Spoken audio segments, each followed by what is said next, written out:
천하람 개혁신당 원내대표와 이야기 나눠봅니다. 스튜디오에 직접 나오셨습니다. 어서 오십시오. 네, 개혁신당 천하람입니다. 네. 뭐 여전히 계속 청년으로 분류가 되시니까요. 네, 사실 청년은 아니고요. 그러니까 법상은 뭐 왔다 갔다 하는 것 같습니다만은, 예, 저도 이제 내일 모레면은 40이고, 네. 애도 초등학교 곧 3학년 되고 그렇기 아유, 때문에, 그렇군요. 그러니까 그만큼 우리 정치권이 좀 노회화되어 있는 것 맞습니다. 같습니다. 예. 과거에 뭐 김영삼 이런 분들 또 김대중 이런 분들 뭐 30대 40대 기수론 이런 말들 나오면서 정치가 젊었거든요. 그 어느 때보다 젊은 정치의 목소리에 국민들이 관심이 높습니다. 네. 자, 윤석열 대통령 공수처 2차 출석도 거부했고 헌법재판소의 접수 통지서도 거부해 와서 지금 헌재는 발성 송달, 그러니까 송달받은 것으로 간주한다 이렇게 해서 진행하고 있는데 담화 때 당당히 맞서겠다, 끝까지 포기하지 않겠다라고 했던 말과는 좀 달라요. 네. 법꾸라지 이렇게 비판하셨습니다. 이거는 천하람 의원 개인의 표현입니다. 제가 좀 선을 그어서 표현하고 어떻게 보십니까? 예, 실제 법꾸라지가 맞죠. 그러니까 이게 그런 겁니다. 이런 얘기, 그러니까 뭐, 사람이라는 게 원래 누구나 법률 분쟁을 겪을 때 네. 지연전술이라는 걸 쓰고 싶은 유혹들이 있어요. 네네. 네.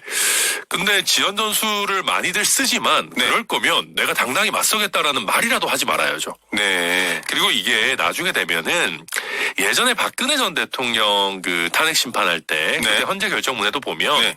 박근혜 대통령 때도 비슷한 문제들이 있었어요. 네네, 그랬죠. 수사에 당당히 맞서겠다 뭐 이런 식의 얘기들을 했지만 결국 그러지 못했고 결국 그런 것들이 헌법수호 내지는 어떤 그 적법성에 대한 국민과의 신뢰 회복 이런 부분이 부족한 거 아닌가. 네. 그것이 헌재에서 안 좋게 평가된 전례가 있었거든요. 네. 저는 이번에는 더 심하다라고 생각이 드는 것이 기존의 박근혜 대통령의 범죄들 같은 경우에는 그래도 대통령의 불소추 특권이 적용이 되는 범죄들이었어요. 그런데 윤석열 대통령 같은 경우에는 내란 혐의는 사실은 거기에서 완전히 배제되는 형태이기 때문에 훨씬 더 안 좋게 헌법재판소에서 평가될 수밖에 없다. 그렇게 봅니다. 하지만 지금 여권에서는 내란이란 표현도 쓰지 마라. 아직 확정된 바 없다. 그리고 뭐 홍준표 시장을 비롯한 여러분들은 이게 어떻게 내란이냐. 한 지역에 평온을 해야 할 만큼의 폭동이 있었다고 볼 수 있느냐. 그리고 계엄해제 요구권이 계엄해제가 되도록 됐지 않냐. 결과론적으로. 그러니까 이건 결과론적으로 내란은 아니다. 뭐 목적범 좀 어려운 얘기인데 그런 얘기들도 해요. 어떻게 보십니까? 네, 우선 지금 이거는 내란 혐의는 굉장히 명백하고요. 네. 제 얘기를 줄줄 할 수 있겠지만 우리 그렇게 한번 볼게요. 이재명 대표의 어떤 여러 혐의들을 볼 때 저는 이재명 대표가 여러 가지 혐의가 매우 상당히 많은 재판을 받고 있죠. 심각하고 또 굉장히 명확한 부분도 있다고 보는데 제 개인 의견이고 그런데 여권에 있는 많은 분들이 이재명 대표를 이제 정치적으로 공격하면서 공범들이 이제 해당 혐의로 구속되고 또 이제 그 이후에 재판 뭐 이런 것들을 쭉 언급합니다. 그런데 윤 대통령 같은 경우에도 지금 공범이라고 할 수 있는 김용현뿐만 아니라 굉장히 많은 우리 군의 뭐 여러 수뇌부들이 내란 혐의로 이미 구속이 돼 있습니다. 그러니까 이렇다라는 얘기는 이게 무슨 이론적으로 뭐 어떠고 저떠고에 떠나서 제가 그 얘기 길게 할 수 없지만 이미 우리나라 사법부에서 상당히 많은 부분 내란이라고 혐의가 소명됐다라고 보고 있다라는 겁니다. 그러면 국군 통수권자인 윤석열이 이렇게 보죠. 김용현 국방부 장관은 내란죄인데 국군 통수권자이고 비상계엄을 선포한 당사자인 윤석열이 내란죄가 아닌 경우가 있을 수 있을까? 그건 불가능하다라고 생각합니다. 게다가 지금 그런 얘기 하시는 분들은 친위 쿠데타의 성격을 잘 몰라서 그런 거예요.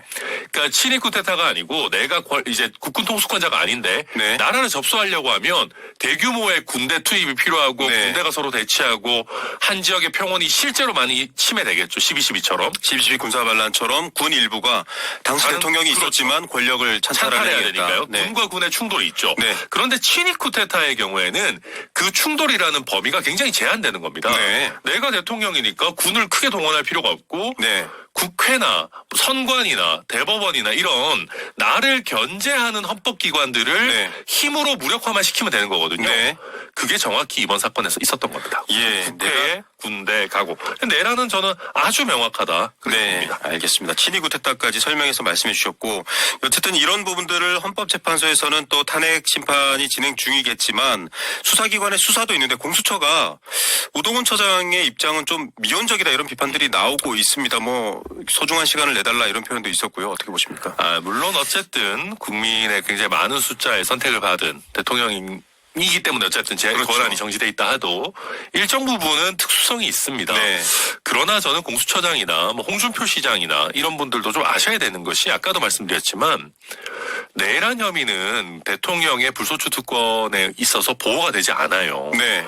그렇기 때문에 다른 여러 가지 혐의면 모르겠지만 내란 혐의는 좀 특수성이 있다. 네. 그렇기 때문에 탄핵에 의해서 대통령의 신분이 박탈되기 전에도 당연히 수사가 가능한 것이고 예. 신병 처리도 이 정도로 중대한 혐의라고 하면은 당연히 가능한 겁니다. 예. 제가 거듭 말씀드리지만 여기에 관련된 수많은 사람들, 우리 군에 어떻게 보면 굉장히 중요한 책임을 지는 사람들까지 다 구속시켜 놓은 상황에서 윤 대통령에 대해서만 뭐 나오실 수 있으면 나와 주시죠. 이거는 말이 안 된다. 예. 저는 여기에 대해서는 공수처도 좀 정신 차리고 네. 적극적인 신병 확보 노력을 해야 된다 이렇게 봅니다. 자, 전 국군정보사령관 노상원 씨의 수첩이 발견되면서 또 파장이 일고 있습니다. 여기에 있는 내용들이 굉장히 과격해요. 수거 대상, 사살, 뭐 이름들도 등장했다고 하고요. 국회 봉쇄. 그건 이게 실제로 연결되어서 수사기관에서 혐의가 입증되는지 여부도 관건일 텐데 어떻게 보십니까? 저는 제가 사실 국회 그 계엄의 밤을 겪으면서 좀 네. 의아하게 생각했었어요. 네네. 국회라는 곳이 무력이 있는 곳이 아니잖아요. 네네. 국회의원들이 뭐 권총을 갖고 있거나 그런 게 아니지 않습니까? 그냥 뭐 경비하시는 분들. 그냥 경비하시는 분들 네. 좀 있고. 근데 그런 거 치고는 저격총이라든지 뭐 자동소총이라든지 이런 것도 굉장히 중무장을 하고 왔었단 말입니다. 네네. 그래서 이게 단순히 체포 내지는 진입 방해 정도의 수준이었을까라는 의구심을 저도 항상 사실 갖고는 있었어요. 예. 특히 저격총 이런 것들이 왜 필요했을까. 그래서 저도 이거는 단순한 어떤 체포의 범위를 넘어서는 어떤 생각들을 혹시 그러니까 일선에 투입된 우리 병사들은 아니셨겠지만 네. 수뇌부에서는 좀 굉장히 더 심각한 생각을 갖고 있었던 거 아닌가라는 뭐 나름의 생각 같은 거 추측 같은 걸 갖고 있었는데 그래서 실탄 부분을 되게 민감하게 서로 의견이 갈려요. 맞아요. 그랬었는데 저는 이런 내용들이 특히 이제 법률적으로 봐도 이런 수뇌부의 수첩의 메모 내용 같은 것들은 증거 능력이 굉장히 폭넓게 인정되는 편입니다. 신빙성도 네. 높게 평가되고 그래서 실행행위에 있어서 이게 100% 되지 않았을지 몰라도 윤석열과 그 어떤 내란 수뇌부에서는 이 기회에 마음에 안 드는 사람들에 대한 체포 그리고 여차하면 사살까지도 최소한 검토는 했던 것 아닌가 그런 증거로 좀 보여집니다. 이 박근혜 전 대통령 사건 때도 수첩 이른바 뭐 안종범 수첩 여러 가지 얘기가 있었죠. 굉장히 증거로서 많이 인용이 됐던 부분들에 대한 얘기를 연결해서 좀 판단해 보시면 될 것 같고요. 네. 참 비극이고 걱정입니다. 그런데 이 상황이 일종의 이제 국민의힘의 일부 의원들이나 홍준표 시장 같은 분들의 말처럼 해프닝인가 뭐 해제될 줄 알고 경고성이었는가 대통령의 말이기도 합니다만 그렇게 보기에 지금 군 외의 사적 라인뿐만 아니라 준비 기간, 준비 과정에 대한 의혹도 있습니다. 지금 뭐 탄핵 소추위원이시기도 하시니까요. 그 부분들 좀 더 설명해 주시죠. 네, 지금 보면 노상원 지금 여기 뭐 점도 보시고 하시는 분이죠 이제. 역술인이다. 네, 역술인다 얘기 나오는데 여기가 이제 정보사령관 전직 정보사령관이죠. 네네. 그러니까 이미 전역을 하신 분입니다. 네, 민간인입니다. 민간인이죠. 이런 사람들까지 김용현 현직 국방부 장관 등과 적극적으로 소통하면서 뭐 점까지 봐가면서 지금 굉장히 계획적으로 이 사태를 벌였다고 해요. 그러니까 이런 걸 보면 이게 만약에 정말 해프닝이고 경고 목적 정도라면 그런 목적으로 현직에 있는 사람들을 설득해서 일을 해나가야죠. 네. 지금 합참도 사실상 거의 패싱 당하고. 맞습니다. 또 지금 보도들을 보면 신원식 원래 국방부 장관 지금 안보실장이죠. 계엄에 대해서 반대하니까 경질까지 해가면서 네. 재배치까지 해가면서 추진했다라는 거잖아요. 경고를 하고 하나의 해프닝을 일으키기 위해서 이렇게까지 해야 될까요? 네. 그리고 지금 나오는 수많은 실제 가담하고 실행행위를 했던 군수 내부에서 실제 체포 그리고 국회의 해제 의결을 막으려고 하는 아주 강한 의지가 있었다라는 얘기들이 나오고 있거든요. 예. 이런 것들을 봤을 때는 이게 단순히 경고 목적이 아니고 아주 계획된 국회나 선관위의 어떤 기능을 마비시키려고 했던 것이었다라는 게 명확하고요. 그리고 그냥 저도 그때 당시에 겪었던 사람으로서 얘기하자면 경고 목적이면 국회 창문까지 깨가면서 왜 특수부대가 진입을 합니까? 네. 그렇잖아요. 네네. 경고 목적이면 그렇게까지 할 이유가 없는 것이거든요. 그래서 그냥 겪어본 사람으로서 이거는 경고 목적이라는 얘기는 실패하고 나서 하는 그냥 핑계에 불과한 거라서 그렇게 평가합니다. 네, 실패한 뒤에 핑계다. 네. 이렇게 얘기해 주셨고요. 요 관련된 얘기는 이제 이걸로 좀 마무리해야 될 것 같습니다. HID 북파를 특별 임무로 하고 있는 정보사 소속의 고도의 요원들, 특히 블랙 요원은 흔히 말하면 첩보 영화 볼 때 네. 나오는 그런 분들 얘기하는 건데 아직 복귀 안 했다는데 국방부 장관 직무대행은 복귀 다 했다 이렇게 밝혔습니다만 이건 왜 계속 논란이 되는 거죠? 지금 이제 우선 저는 그 국방장관 직무대행의 답변에 대해서는 가능하면 신뢰하고 싶습니다. 네. 그런데 지금 계속 드러나는 것이 설마 했던 일들이 계속해서 사실로 드러나고 있어요. 네. 그러다 보니까 우리가 마음을 놓을 수는 없는 것이고요. 계속 그렇지 않습니까? 처음에 우리가 한동훈 이재명 체포조 얘기 나왔을 때 약간 정말 체포까지 하려고 했을까? 네네. 그리고 한동훈을 싫어해도 한동훈 체포까지 하려고 했을까? 네. 얘기 나오는데 점점 나오는 얘기 보면 체포조는 물론이고 수첩에 사살까지 써 있는 그런 네. 상황이고 또 블랙 요원 같은 경우에는 말씀하셨던 것처럼 정말 첩보 영화에 나오는 그런 역할들을 하다 보니까 네. 이분들의 동향이나 동태가 국방부에서도 과연 100% 확인이 되는 것인가. 특수성이 있더라고요. 직속 그렇죠. 상관의 명령이 없으면 움직이지 않는다라는 그렇죠. 특성도 있습니다. 슬리퍼 흔히 말하는 점조직처럼 움직이고 하다 보니까 이게 과연 완전히 해소된 것인가 하는 우려는 있는데 그래도 일단 국방부에서 의견이 나왔으니까 저는 다른 증거가 나오기 전까지는 일단 네. 국방부 발표 믿으려고 합니다. 알겠습니다. 언론을 통해 또 이렇게 공개가 됐기 때문에 우려할 일들은 일어나지 않았으면 좋겠고요. 네. 자, 한덕수 권한대행의 헌법재판관 임명을 두고 각각의 해석과 기준이 다릅니다. 사실 같은 기준인데 달리 해석한다 이렇게 보는 게 맞겠죠. 어떻게 보십니까? 권한대행의 역할을 여긴 돼, 여긴 안 돼 이러고 있어요. 저도 의견을 밝혔지만 예전에 황교안 권한대행의 지위에서 헌법재판관을 이미 임명한 바가 있습니다. 이선의 네. 재판관이 있고 만약에 이게 문제가 있었다고 하면 이선의 재판관이 지금까지 재판관 일을 해온 게 다 문제라는 겁니다. 네. 말이 안 되는 거죠. 그리고 헌법재판소에서 이미 명확하게 얘기를 했어요. 가능하다고. 대법원도 입장을 대법원도 밝혔죠. 대법관 임명도 가능하다라고 얘기를 했고요. 저도 오늘 대법관 인사청문회 합니다만은. 네. 그런 겁니다. 권한대행이라는 거는 말 그대로 대통령의 권한을 전반적으로 다 대행할 수 있습니다. 네. 그러나 선출된 것은 아니기 때문에 네네. 우리가 해석상 너무나 어떤 지나치게 적극적인 행위들은 네. 자제하는 것이 좋다라고 우리가 해석을 하는 것이고요. 해석상. 법률적으로는 권한대행이기 때문에 모든 대통령의 권한 행사할 수 있죠. 권성동 원내대표는 행정수반을 대행하는 것과 국가 원수로서 행동은 다른데 이런 임명은 국가 원수로서 행동이다. 이래서 반대하시거든요. 그거는 이제 이미 예전 선례에도 어긋나는 것이고, 그리고 요번에 사례들을 좀 다 잘 살펴보면요. 이번에 헌법재판관을 임명하는 거는 대통령 몫이 아니에요. 네. 만약에 대통령 몫을 임명하는 거면은 권성동 원내대표 얘기도 조금은 들어볼만 합니다. 네. 근데 지금 이번에 3명 임명하는 건 국회 몫입니다. 네. 국회 몫이고, 국회가 이미 추천하고 하고, 추경 원내대표가 다 합의해서 인사청문회 진행하고 지명하기로 하고, 사실 여기서 대통령이 임명권을 행사하는 거는 그냥 형식적으로 중간에 도장 한번 찍는 겁니다. 네. 국회에서 다 결정된 거. 이게 무슨 국가 원수로서의 권한 행사예요. 근데 왜 이런 국회의 권한을 행사하는. 그러니까 권성동 원내대표 같은 분들이 제일 나빠요. 이분 법 모르는 사람 아니잖아요. 네, 법률가 출신이잖아요. 법률가 출신이고 권성동 원내대표 다 알고 있을 겁니다. 근데 다 알면서도 지금 국민의힘에 취약해진 지지층을 어떻게든 끌고 가려고 지금 국민 앞에 거짓말하고 있는 겁니다. 이거는. 예. 알면서도. 뭐 디테일하게는 뭐 탄핵 인용 박근혜 대통령 때는 탄핵 인용된 이후에 임명한 거 아니냐 뭐 이런 또 시차라든지 이런 주장들도 있는데요. 근데 그건 법률적으로는 사실 아무 의미가 없어요. 상관없는 네, 얘기입니다. 권한대행이 네. 선출되지 않은 권한대행이라는 거는 탄핵 인용 전후에 신분이 바뀌지 않아요. 네, 알겠습니다. 민주당은 한덕수 권한대행에 대한 탄핵 얘기를 하고 있잖아요. 또 한덕수 권한대행뿐만 아니라 뭐 일부 소수 의원의 개인 의견이긴 합니다만 나머지 국무위원들도 다 탄핵할 수 있다 이런 얘기도 나오고 있는데 여기에 대한 비판도 좀 거셉니다.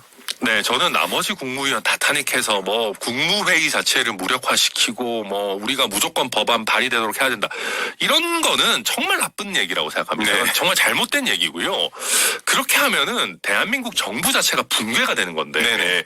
지금은 정부 붕괴가 아니에요. 대한민국 정부는 물론 이번에 내란이라고 하는 큰 문제가 있었지만 네. 헌법에 정한 절차에 따라서 권한대행이 지금 이루어지고 있고 기능을 하고 있는 겁니다. 네. 지금의 상황과 국무위원 5명 이상을 더 탄핵해버려가지고 정부를 통째로 붕괴시켜버리고 국무회의를 없애버리는 거는 완전히 다른 문제. 네. 이건 정부 붕괴 상황을 만들자는 건데 이런 얘기하는 사람들은 저는 국회의원 자격이 없다라고 생각을 하고요. 네. 근데 이제 한덕수 권한대행 저도 가능하면 탄핵 안 해야 된다고 생각합니다. 왜냐하면 정말 대외 신임도나 우리 해외 투자를 봤을 때 네. 대한민국 정부에서 과연 무슨 일이 일어나고 있는 건가 하는 엄청난 그렇죠. 불안감을 줄 수 있어요. 그러나 제가 거듭 말씀드리지만 헌법재판관 임명에 있어서는 아무 문제가 없고 여기에 이것은 타협의 대상도 아니고 네. 헌법재판소 재판관 임명을 안 해서 헌법재판소의 어떤 기능이나 구성을 저해시키겠다라고 하는 거는 굉장히 위헌적이고 네. 윤석열의 내란 행위나 어떤 헌법 유린 행위를 도와주는 성격이 있어서 이거는 저는 레드라인 넘었다고 보고 특검법 같은 경우도 지금 24일이 넘었으니까 바로 탄핵하자라는 것은 좀 과하지만 끝까지 거부권을 행사한다라고 한다면은 이거는 부득이한 경우로 갈 수밖에 없다. 예. 그렇게 보여집니다. 자, 결국은 특검법도 지금 헌법재판관 임명도 한덕수 권한대행에게 공이 넘어간 상황이고 이거 뭐 하루하루 지금 입장 발표들이 나오고 있습니다. 오늘 또 윤석열 대통령 측에 공식 입장이 나올 거란 예고도 되어 있어서 저희가 또 자주 모셔서 좀 입장을 들어봐야 될 것 같습니다. 자, 박지원 민주당 의원의 주장도 좀 화제가 됐습니다. 비상계엄 사태 이후에 여권에서 고국내각 총리 제안을 받았다. 뭐 그 전에도 좀 얘기가 있었고 이거 음모다라고 했는데 어떻게 보면은 야권을 향해서도 대통령실이나 국민의힘 내부에서도 뭔가 좀 얘기를 해왔던 상황 아닌가 이렇게도 또 해석될 수 있거든요. 이거를 미리 했으면 얼마나 좋았겠습니까? 좀 총선 위기일 때? 네, 총선을 참패하자마자 그래서 네. 사실상의 통치가 어려워졌을 때 고국 내각도 만들고 그때 임기 단축 개헌을 이야기했다면은 이런 네. 불행한 사태가 없었을 거라고 생각합니다. 그때였으면 박지원 의원이 받았을까요? 당연히 받았겠죠. 본인이 이제 예를 들면 장관들도 실세 장관들도 좀 꾸릴 수 있고 네네. 내치를 주도적으로 해나갈 수 있는 거라면 박지원 원장님, 박지원 의원 같은 분은 받았을 거예요. 네. 근데 이미 버스 다 떠났죠. 그러니까 네. 비상계엄 내란을 저지르고 나면 이런 어떤 타협책 같은 것들은 버스 다 떠난 겁니다. 네. 지금 대통령이 할 수 있는 건 하야밖에 없어요. 지금 할 수 있는 건 하나밖에 없다. 네. 자, 국민의힘 내부는 비대위 체계입니다. 쌍권, 투톱이다 이렇게 나오고 있는데 평가는 결국 친윤을 못 벗었다 이런 비판입니다. 어떻게 보세요? 예, 이거 권영세 의원 원래는 뭐 합리적이다 이런 평가 받으시는 분이지만 네. 윤석열 정부에서 내각에 계셨던 분이고 친윤 색채가 그래도 상당히 있어요. 네. 이거는 그냥 없는 이만 못한 변화다. 없는 이만 못한. 네, 이건 네. 아무런 의미가 없어요. 그래서 무슨 변화가 있겠어요? 만약에 국민들께서 체감하려면 유승민 카드 정도는 나왔었어야 된다. 네. 그래야 국민의힘이 정말 친윤 기득권 내려놓고 네. 쓴소리 듣고 완전히 변화하는 길로 가겠구나라고 했을 텐데 유승민 카드도 못 꺼내, 김재섭 카드도 만지작만 거리다가 네. 현실화 못 시켜. 결국 꺼내는 게 친윤 투톱이다. 네. 이거는 그냥 뭐 정말 쌍권이다. 쌍권을 꺼내가지고 정말 국민들에게 계속 총 맞을 것 같아요. 정말 쌍권총 어떤 지도부 아닌가 그런 생각이 듭니다. 자, 개혁신당 내부 얘기도 좀 여쭤볼게요. 이준석 의원은 대선 행보 시작했습니다. 사실상. 네. 뭐 명태균 이슈도 좀 걸려있는 부분들이 있고 그런데 허은하 대표와도 좀 충돌이 있습니다. 어떤 상황입니까? 이게 뭐 정당이라는 걸 하다 보면 서로 좋은 뜻을 가지고 있어도 방법론이나 어떤 이런 거에 있어서 뭐 약간의 의견 충돌 같은 것들이 있을 수 있습니다. 네네. 저희 개혁신당 같은 경우에는 국민의힘과 다르게 어떤 권력 다툼을 할 정도의 권력을 갖고 있다고 하기도 미미하거든요. 그렇기 때문에 지금 어떻게 보면 격동기에 당을 어떻게 좀 약간 방향성에 대해서 좀 논의해 가는 단계다. 곧 수습될 거다. 저는 그렇게 전망합니다. 이준석 의원 대선 행보의 명태균 이슈는 장애물이 안 될까요? 짧게 부탁드립니다. 네, 저는 전혀 장애물 되지 않을 거라고 생각합니다. 저는 이준석 의원 같은 경우에는 굉장히 여러 사람들과 교류하지만 네. 최소한 범법 행위는 하지 않는다라는 거에 대해서 본인의 자각도 굉장히 강하고요. 네네. 저도 그 부분에 강한 신뢰를 가지고 있습니다. 알겠습니다. 자, 다음에 또 저희가 모셔서 얘기를 듣도록 하겠습니다. 오늘 청년유감 천하람 개혁신당 원내대표였습니다. 감사합니다. 감사합니다.